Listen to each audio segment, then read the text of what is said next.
안녕하십니까. 평택천넘TV 봉수현생 이강민입니다. 2021년 7월 25일 일요일 무료 야간방송 시작하도록 하겠습니다. 반갑습니다. 보통 이제 그 앞에 방송에 대한 그 제목 이 화면을 띄워놓고 제가 녹화를 진행을 하는데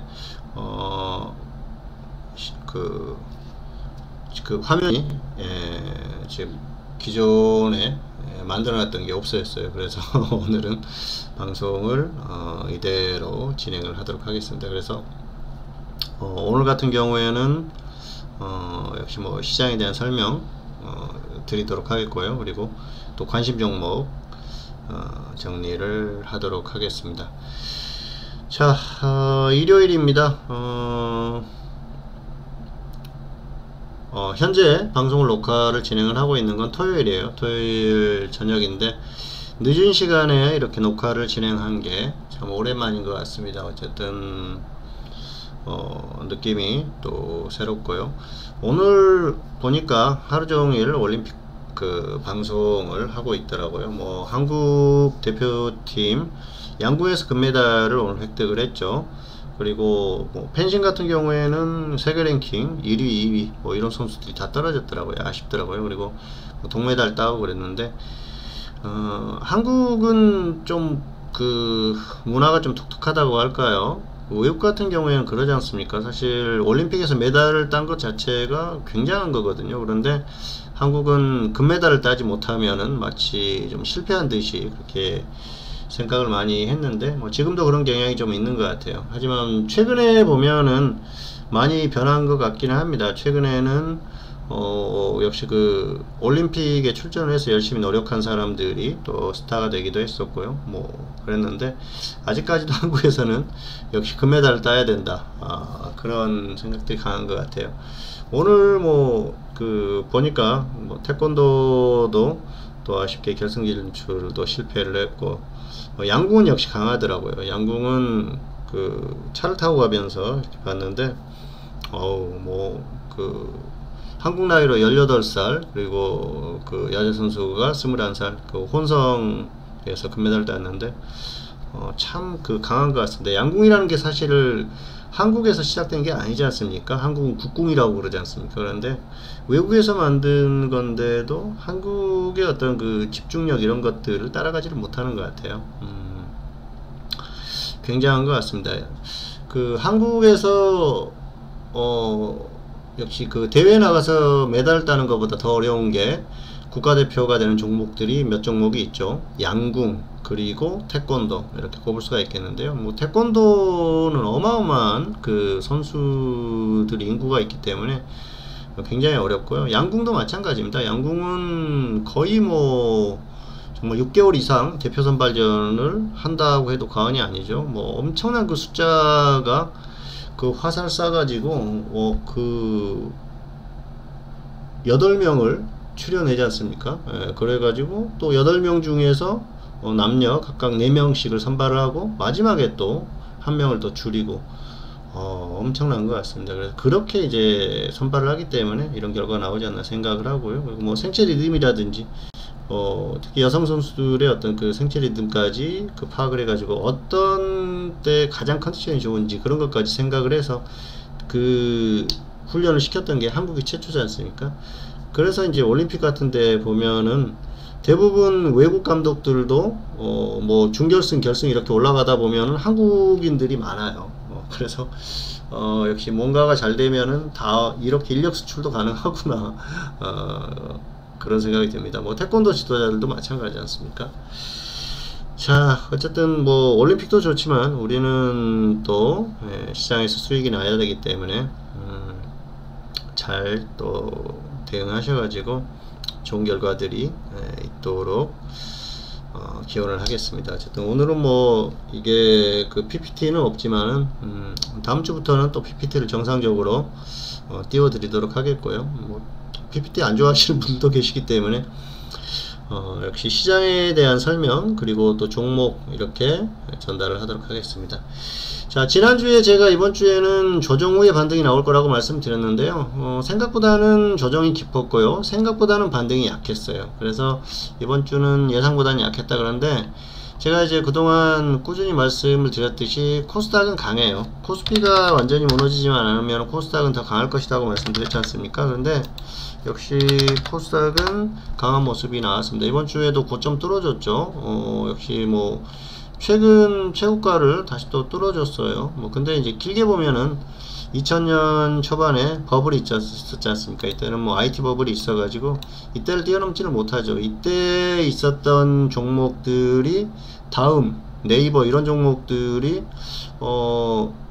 네이버 제가 좀 헷갈리네요. 네이버는 이 이후에 상장을 했을 거예요. 어쨌든 다음이나 코스닥을 대표했던 그 여러 종목들이 다 이제 코스피로 이전하는 그런 상황도 있었고요. 당시는 이제 버블이 워낙 심했어요. 그래서 이때의 버블을 따라가지는 아직까지는 못하죠. 당시 보면은 자, 이 저점에서부터 고점까지 엄청나게 이 짧은 기간에 반등을 했지 않습니까?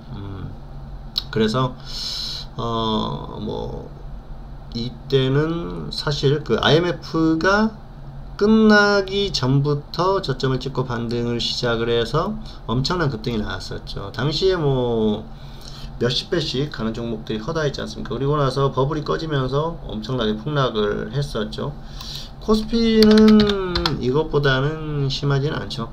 당시 이제 코스피도 조정을 받긴 했는데 코스닥만큼 그렇게 심하지는 않았었어요. 어쨌든 길게 보면 코스피는 역사상 최고가를 돌파를 했고요. 코스닥은 그러지를 못했는데 최근의 모습을 보면은 조금 한풀이 하는 것 같아요. 역시 코스닥은 아직까지도 강세를 당분간 유지할 가능성이 높지 않나 생각을 합니다. 왜냐하면은 코스닥은 역시 그 테마주들이 많이 움직여요. 특히 바이오 쪽이 아직도 움직이고 있고, 바이오가 움직이면 코스닥이 간다고 말씀을 여러 차례 드렸는데요.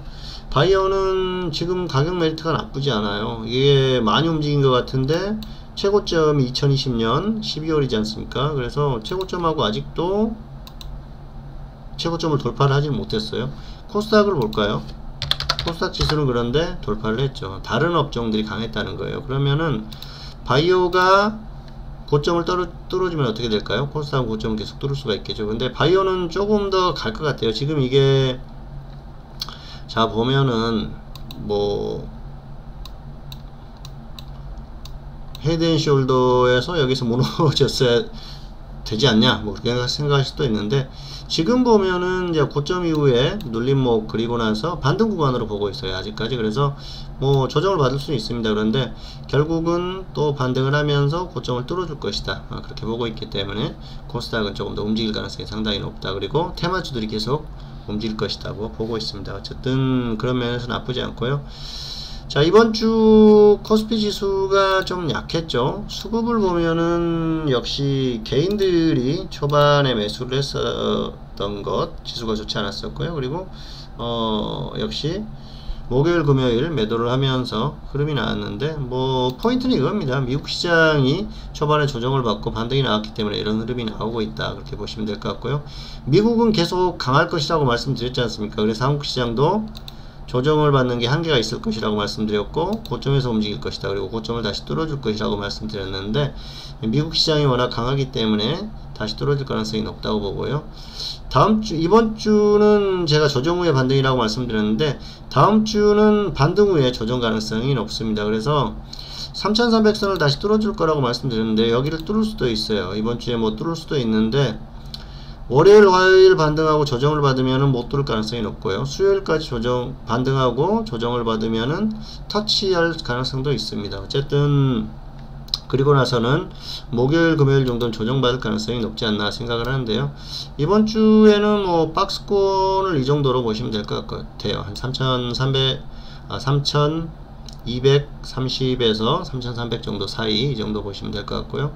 3300 못 갈 수도 있습니다. 뭐 수요일 정도까지 반등이 나왔다 그러면은 목요일 금요일은 조정 가능성이 있으니까 가지 못하더라도 조정을 받을 수 있다. 다만 조정을 받는다고 하더라도 혹은 그냥 밀린다고 하더라도 쭉 밀려가지고 이 저점을 이탈하는 그런 흐름 정도는 아니고요. 최소한 뭐 3230 정도, 이 정도에서 움직이지 않을까 생각을 하니까 참고하시면 좋을 것 같습니다. 특별히 미국 시장이 폭락하는 흐름만, 폭락 정도는 나올 일이 없으니까, 급락하는 흐름이 아니라고 하면 충분히 위에서 놓을 수 있으니까 그렇게 보시면 될 것 같습니다. 자, 그리고 코스닥 같은 경우에는 역시 더 좋겠죠. 또 고점 뚫어주고 그리고 나서 좀 조정받을 수도 있는데요. 역시 개별 좀 애매하는 데는 큰 의미가 없습니다. 지금 지수는 크게 나쁘지 않으니까 뭐 완전히 무너진다 뭐 이 정도 흐름이 나오지 않으면은 종목에 큰 영향을 미치지는 않으니까 크게 걱정할 필요는 없지 않나 생각을 합니다. 자, 시장에 대한 설명은 드렸고요. 그리고 파생은 그래요. 파생은 뭐 이 정도 박스권에 3300에서 3230 정도 박스권에 놓고 일봉 매매라고 하면은 하방 상방 이렇게 보시면 될 것 같고, 장중에 단타 여기서 혹시라도 조정을 받는다고 하면 상방 공략 해볼 만 하고요. 그리고 역시 반등해 가지고 3300 근처까지 갔다 그러면 하방 공략을 해볼 만 하다, 그렇게 보시면 될 것 같습니다. 장중에는 좀 과도한 상승이나 과도한 하락이 나오면은 역시 반대 방향으로 단타 정도 가능하겠죠. 그리고 자, 다음은 종목인데요. 종목은 그래요. 지금은 테마주 공략을 하자. 지금은 그래서 자, 대선 테마 그리고 코로나 테마, 이 정도 접근하시면 될 것 같고요. 그리고 원전 관련주 정도 보시면은 될 것 같아요. 그래서 대선은 좀 긴 호흡에서 보시면 될 것 같고요. 뭐 윤석열, 이재명, 또 이낙연, 그리고 최재형 정도까지, 이 정도 보시면 될 것 같고요. 그리고 코로나 테마는 종목이 워낙 많습니다. 그래서 코로나 테마주들은 순환매가 계속 나오니까 계속해서 좀 눌림목 주거나 가격 메리트 있는 종목들 접근해 보시기 바랍니다. 최근에 계속해서 순환매 되지 않습니까? 그리고 진단키트 주들도 다시 또 움직임이 나올 수 있으니까 다시 또 보시면 될 것 같고요. 그리고 원전 테마도 대선 테마 중에 하나죠. 보수 쪽의 지지율이 올라가면은 원전주들이 움직일 가능성이 높은데요. 최근에 이제 여론조사가 나오는데, 여론조사가 윤석열 지금 전 총장이죠. 지지율이 많이 내려가는 걸로 보여요. 최근에 이제 이준석 그 국민의힘 대표가 뭐 여러가지 발언을 해가지고 논란이 있는데, 여성가족부 폐지라든지 뭐 통일부 폐지 뭐 그런 얘기도 나오고 그랬지 않습니까? 다른 후보들도 나오고 그랬는데, 여성가족부가 현실적으로 폐지되기는 어렵겠죠. 그리고 뭐 국회의원 숫자도 이제 많고 그러는데, 여성가족부는 뭐 물론 이제 정권이 바뀌면은 가능한 일이기도 하죠.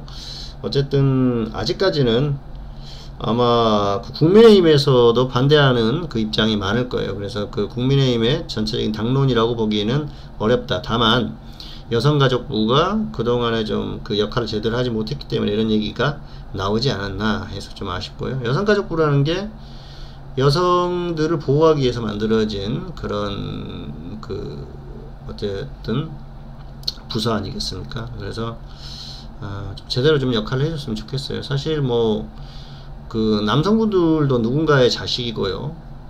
누군가의 아버지, 딸의 아버지가 될 수가 있고요. 그리고 뭐 어머니, 그리고 형제, 자매들 다 있지 않습니까? 그리고 친척들도 있고 다 여성들이 있었기 때문에 태어난 거예요. 그런데 뭐 무턱대고 막 그 대립관계 이런 것들은 맞지 않다고 생각을 하고요.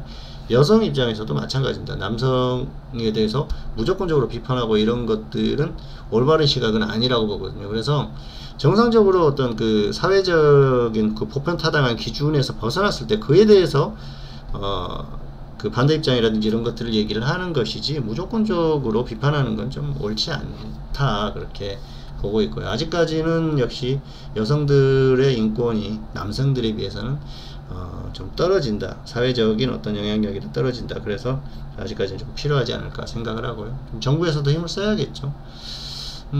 그리고 이제 뭐 문제가 뭔가 발생을 했을 때 아직까지는 피해자들이 여성분들이 많지 않습니까? 그래서 남성분들이 조금 좀 통 크게 양보를 좀 했으면 좋겠어요. 어쨌든 그런 것들은 그런 걸 가지고 옥신각신하고 그런 것들은 좀 좀 안타깝게 생각을 하고 있습니다. 어쨌든 뭐 이 얘기가 나왔는데요. 어쨌든 그 국민의 그 여론조사 같은 경우에는 전체 이제 숫자를 보면은 1000명 정도, 겨우 1000명 정도의 여론조사 결과가 나오거든요. 그러면은 저는 그래요. 지난번 대선도 마찬가지고, 여론이 그렇게 전체적으로 올바르게 다 반영되지는 않았다. 그런데 여론이라는 게 굉장히 중요합니다. 왜냐하면은, 자, 내가 투표를 하려고 그래요. 그런데, 이번에는, 야, 선거가 끝났어. 이 정도가 생각할 정도로 여론조사 결과가 나오면은 투표장에 안 갈 수가 있거든요. 그래서 여론이라는 게 굉장히 중요한데, 어쨌든 뭐 여론조사는 정권에 유리하게 갈 수밖에 없어요. 여론조사 업체들도, 은연중에 그렇게 나올 수밖에 없는 거고요. 뭐 물론 본인들은 공정하게 진행했다고 하겠죠. 그런데 개인적으로 제가 생각하는 부분에 있어서는 100% 공정하지는 않다. 그리고 공정한 결과가 나올 수가 없다. 왜냐하면은 그 어떤 그 사회적인 분위기라는 게 있지 않습니까? 최근에는 뭐 예를 들어서 보수 쪽에서 우리가 이제 흔히 하는 말로 헛발질을 하고 있어요. 그러면은 보수 쪽에 있는 분들은 여론조사에 잘 응하지 않을 수가 있어요. 그리고 특히 이제 그 우리가 흔히 보수 쪽은 60대 70대 이상이 많다고 하지 않습니까? 근데 그런 분들은 답변을 안 하는 분들이 의외로 많거든요. 귀찮거든요. 전화 와서 안녕하십니까 여론조사 업체 누구 뭐 어쩌습니까 뭐 이제 협조해 주시면 감사하겠습니다 하면 그냥 끊어버리는 분들이 많거든요. 그래서 그리고 또 스팸이라고 생각을 하고 그냥 안 받고 끊어버리는 분들이 많은데, 젊은 사람들이 이제 어쨌든 또 그 많이 하겠죠. 그런 측면도 좀 반영이 됐다고 보고 있기 때문에 뭐 100% 맞지는 않다, 그렇게 봅니다. 어쨌든 결과가 나와보면 알겠죠. 그리고 대선이 아직 멀었어요. 그러니까 공략을 하면 될 것 같고요. 코로나는 쉽게 잦아들 것 같지가 않습니다. 지금 1600명 1800명 계속 왔다 갔다 하고 있는데, 이러다가 어느 날 갑자기 2000명 터질 수도 있고요. 뭐 물론 줄어들 수도 있습니다. 방법은 하나가 있어요. 셧다운을 시키는 겁니다. 그러면은 코로나가 잡히겠죠. 근데 그렇게 하지는 못해요. 그러면 국가 기능이 마비가 되기 때문에 그리고 아마 그 밀란이 일어날 수도 있습니다. 그래서 그런 것들은 활용을 못할 거고, 정부에서 그 굉장히 골머리를 앓고 있을 거예요. 뭐 그 어쨌든 중대본이라든지 이쪽에서는 전문가들 같은 경우에는 더 엄격하게 적용을 해야 된다. 전국적으로 뭐 4단계를 적용을 해야 된다 얘기를 하겠지만은 정부 입장에서는 쉽지 않습니다. 지금 자영업자들이 죽어나거든요. 근데 그 사람들한테 문 닫아, 언제까 영업을 이 정도만 하고 하지마, 그러면 어떻게 되겠어요? 여론이 더 안 좋아지죠. 지금도 안 좋은데. 그래서 어려운 부분이 있으니까 국민들이 스스로 좀 지켜주시는 게 좋을 것 같아요. 근데 쉽지가 않아요. 더운데 뭐 계속 집에만 있으라고 하는 것도 뭐 하지 않습니까? 그래서 해수욕장으로 막 뛰쳐나가고 그러는 거죠. 그리고 젊은 사람들은 뭐 술도 한잔 하고 싶고 그런 마음이 당연하지 않습니까? 뭐 코로나 걸려도 뭐 죽지도 않는데 어차피 뭐 치료받으면 되잖아.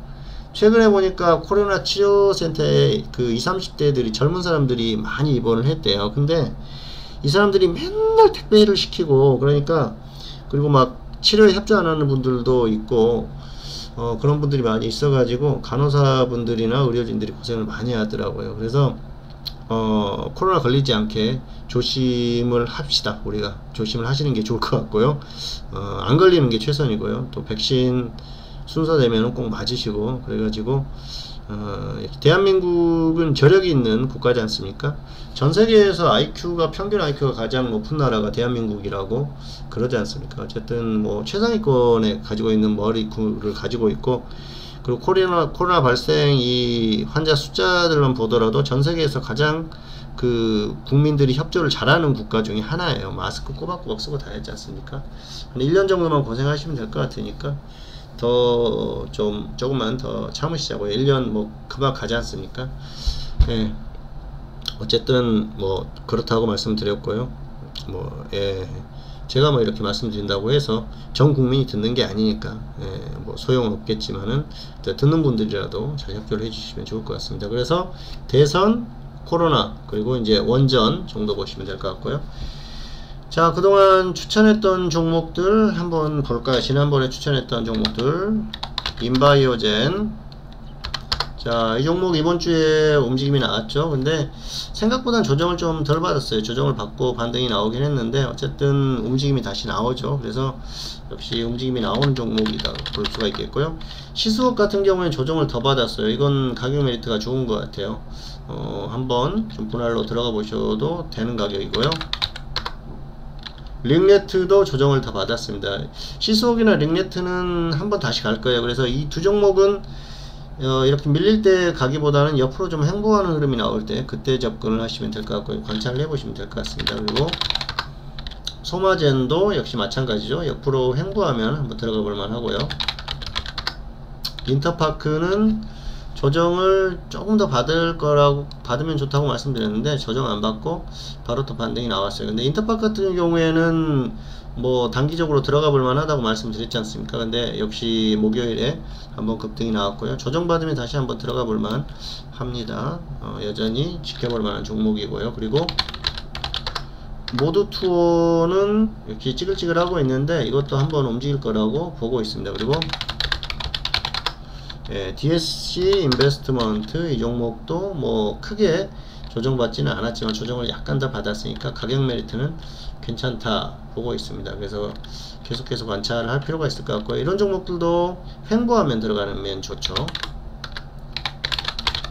그리고 인성정보, 자, 이 종목은 이번 주에 급등 나왔어요. 이건 좀 조정을 더 받으면 한번 들어가 보자고 말씀드렸는데 조정을 별로 받지 않고 그대로 급등이 나왔어요. 좀 상당히 아쉽고요. 어쨌든 뭐 관심 종목으로 말씀드렸던 종목 중에서 좀 그 흐름이 괜찮은 종목들이 꽤 나왔다 볼 수가 있겠고요. 지난주에 추가했던 종목들 아즈텍 WB, 자, 이 종목 가격 메리트 좋다고 말씀드렸지 않습니까? 근데 이제 월요일날 저점 찍고 확실하게 급등이 나왔어요. 이 종목은 이번 주에 성공한 종목 중에 하나죠. 지난주에 말씀드렸지 않습니까?